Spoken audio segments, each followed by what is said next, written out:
solusi. Ya, sistem persamaan linear yang mempunyai solusi tunggal. Nah, mari kita ingat lagi ya di SMA dulu kalau kita punya sistem persamaan linear seperti ini, apa yang kita lakukan ya?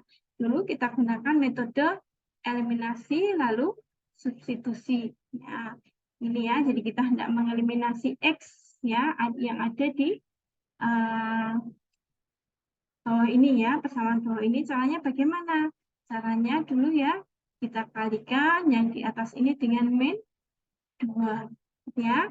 Jadi persamaan yang di atas ya, yang di baris pertama itu kita kalikan dengan min 2 sehingga kita dapatkan min 2x ya ditambah 2y ya sama dengan min 2 ya. Kemudian yang persamaan yang dua tadi 2x ditambah y sama dengan 6. Kemudian kita jumlahkan.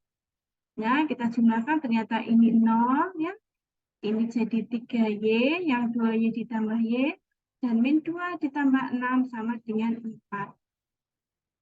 Nah, kita punya persamaan yang di bawah ini tinggal hanya satu variabel. Tentu saja mudah saja mencari y.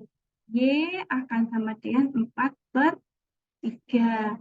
Kalau y sudah ketemu, ya sudah, kita tinggal memasukkan di persamaan ini. Misalkan ya, di persamaan ini kita dapatkan bahwa X sama dengan 1 ditambah Y.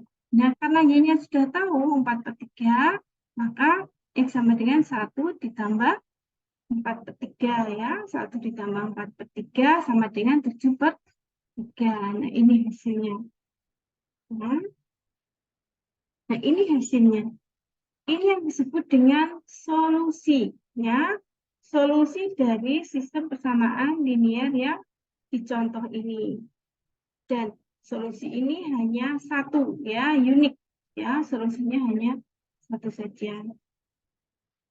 Nah, sekarang mari kita lihat. Nah, sekarang contoh di sini, ya. Oke. Nah, ini untuk contoh yang maaf, ya. Untuk sistem persamaan linear yang tidak mempunyai solusi. Nah, contohnya ini, ya, ini tidak mempunyai solusi. Ya, oke, kita lakukan yang sama. Kita hendak mengeliminasi X di sini, maka baris pertama saya kalikan dengan min 3, didapatkan min 3X, min 3Y sama dengan min 12. Kemudian saya pakai untuk menjumlahkan baris yang kedua, 3X ditambah 3Y sama dengan 6, maka kita dapatkan ini persamaan ini. 0 sama dengan min 6. Nah, ini. Nah, ini tentu saja salah ya.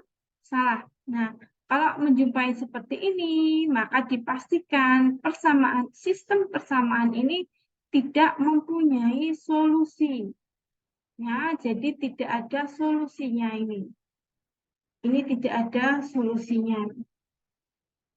Oke. Lalu, nah mari kita lihat untuk kasus yang ketiga. Ya, kasus yang ketiga, ini contoh sistem persamaan linear yang mempunyai solusi yang tidak berhingga banyaknya. Nah, kita lakukan yang sama, metode yang sama, saya mau mengeliminasi ini, maka ini saya kalikan dengan min 4, baris pertama ini, saya dapat ini menjadi min 16, gitu ya. Kemudian min 2 dikalikan min 4 jadi plus 8, ya.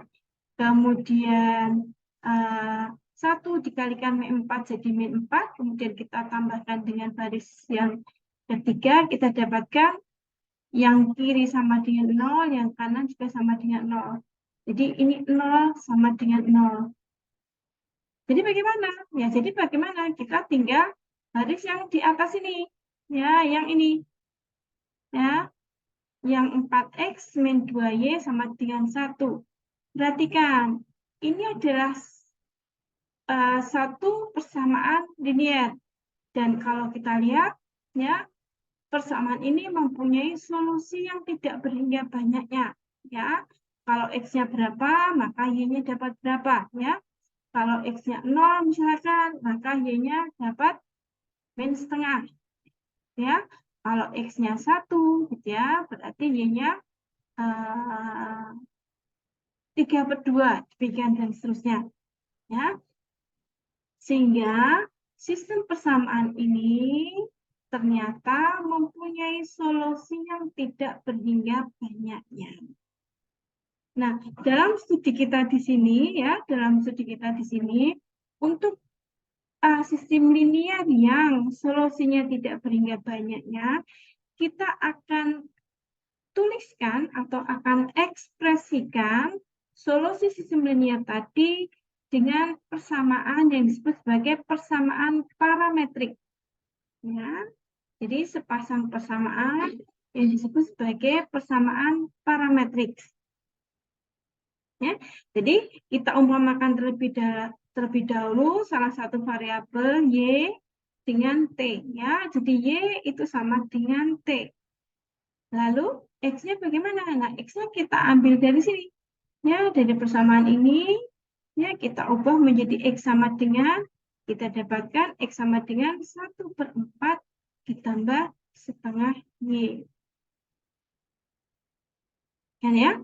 Nah, sehingga dengan parameter T, ya, kita nyatakan X sama dengan 1/4 ditambah setengah, nah Y-nya tadi T, jadi 1/4 ditambah setengah T.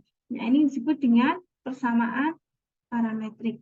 Ya, nanti bila mana kalian menjumpai ya sistem persamaan linier yang kalian menemukan seperti ini ya di bawah ya, maka kalian akan menggunakan simbol parameter untuk merepresentasikan solusi yang merupakan solusi yang tidak terhingga banyaknya yang disebut dengan